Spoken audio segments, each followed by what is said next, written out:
seen in our country, especially the apprehensions that is coming ahead of the 2020. Yes. Do you think they have played, a very key role in taking us to this point where we are? They did, but most importantly, we also did, because we decided to let them.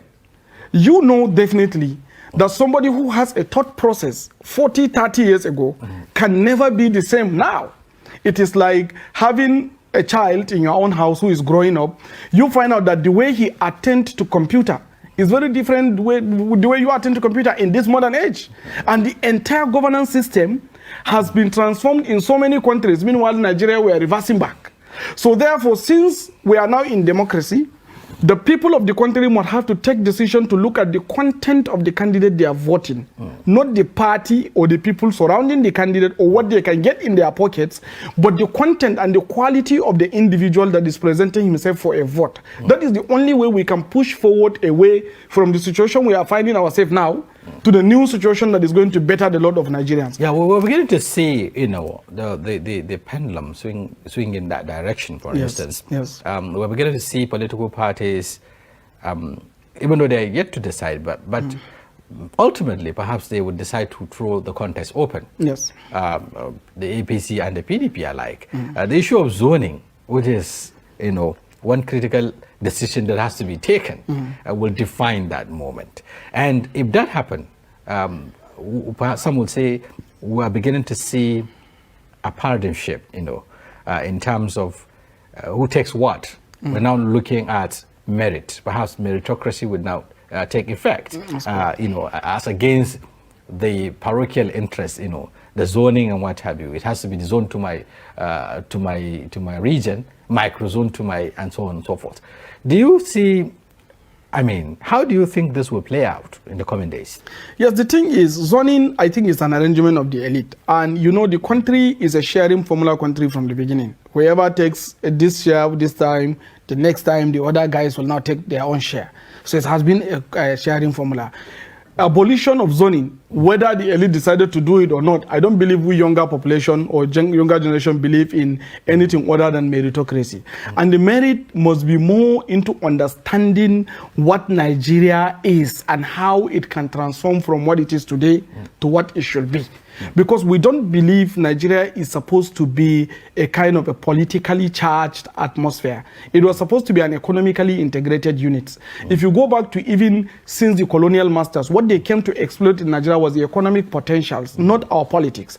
And when they are pulling out, they tell us very clearly that they want to control the economy and cede some political power to us. Now that we have taken control of the economy, it is important for us to reverse back to what Nigeria used to be, which is an economically integrated. Are we not still economically dependent? Yeah, we might be economically dependent when it comes to international assets, but it's not the way it used to be, where the 100% of the economy is out. Now we have laws, we have governance, we have acts, we have bills that are powering the way our assets is being exploited in Nigeria.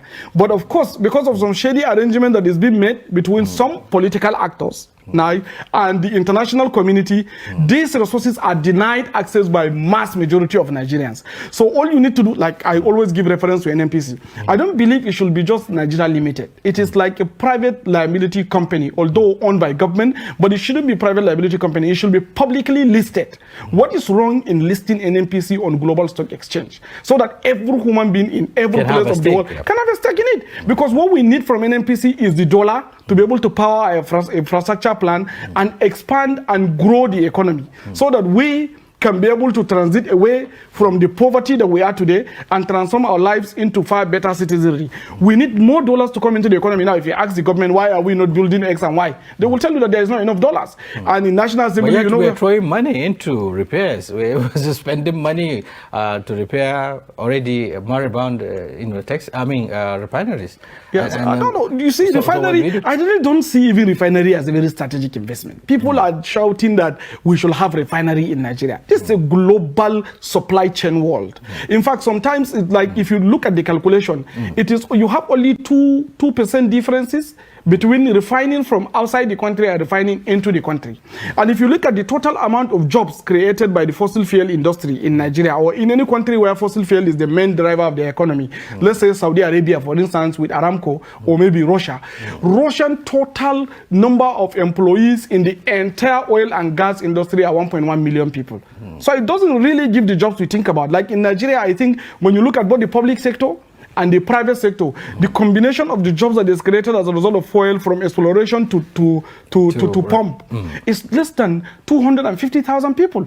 So that is not the area where we should pay attention to. Yeah, we should it's move not to our advantage. It is not to our advantage. We should move and expand our manufacturing base. We should reverse back to industrialized country, whereby a single tomato that we farm can be able to create at least 5 jobs. That is where you get opportunity, not in fossil fuel. Give the fossil fuel to international market, get more money, then you. But how do we realize all of this with the kind of political economy we have at the moment? You know, where largely production is in the hands of the government, and yes. we're talking about a privately driven economy. Yes. So all of this would have to come to play for us to change the narrative in this direction. Yes, like in Nigeria, we can, it's good to privatize. I personally am a capitalist and I believe in privatization. But in a third world economy, there is no country in the world and among the third world countries that have grown without what is called mission economy. There must be a mission from the policy makers to implementation and then the private sector inclusion. You must be able to set it as an agenda to drive for a particular purpose. Let's assume that you want to tackle inflation, which is one of our major problems in Nigeria. Food inflation in particular. Inflation, for instance, both food inflation and general inflation in the system. How are you going to tackle that? You tackle inflation by ensuring that you have efficient, effective, and available transportation infrastructure. When people can convey their goods from villages to town very easily, cheaply, you see, you'll find out that the cost of goods is going to be cheaper, and the cost of service to deliver the goods itself is going to be cheaper, and more money in the pockets of ordinary citizens because they don't spend more. So when you look at these kind of things, you have to arrange it. China, South Korea, Thailand, in fact, currently Indonesia, and even Bangladesh are doing mission economy model. You have to arrange it as a government that this is my mission, and my mission is to make sure that we transit away from poverty, or maybe per capita GDP per citizen per day should be at least $10 a day. But how am I going to drive this? By creating a mission where you have policy, implementation of the policy, and private sector partnership to be able to drive it to the reasonable conclusion. But if you leave everything in the hands of the private sector, the only thing they think about is in their pocket. Look at what is happening now with the discourse. We privatize discourse. Currently, I saw from Embed that there is about 326 billion naira that the discourse are owing government. So you see this kind of problem. Because very brilliant ideas, Adamu Garba. But then coming back to the political scenario, because all of this would have to, there must be a framework for all of this to be achieved or to be galvanized. And here we are talking about getting the political party system right, internal party democracy that will usher in the kind of leadership that we want. And today, we're also concerned about, the continuous monetization, if you like, monetization of the polity. We're beginning to see the gladiators coming out. These are people who are with a deep pocket, so to speak. And people like you who are aspiring with all the ideas and perhaps the cutting edge, experience and what have you, might not be able to get there if we don't get the system right. So how do you think we can get, the political parties first, sanitize them and make them viable, and of course create that level playing environment for people to aspire? Frankly speaking, I would want to put that on the conscience of the media. The media should be able to probe whoever is a political gladiator as the source of his wealth. You can't come and tell me that you are spending billions, like 5 billion naira per state because you want to win the presidency. How did you source for this money? What is your job, even if you are a president? Which company in Nigeria can afford to pay you 5 billion naira in the whole of lifetime that you live? So these are the things we need to do. So the media should properly interrogate these candidates so that Nigerians can know who they are. If media interrogated these candidates very, very well, I'm telling you, even the conscience of the people of the street will change. Because the problem is that we ask them, most of the ordinary people only listen to the songs about them that is being played, and they now hired people that go to radio station and whitewash them. And when they bring some money, they just forget about everything and vote for them because they tell them that they are good people. Meanwhile, they are not properly interrogated. How are you going to fix education sector? How are you going to bring about health? How are you going to bring about job? How are you going to enable jobs? What is your plan and policy in terms of this renewable energy or green industrial revolution that we're going into?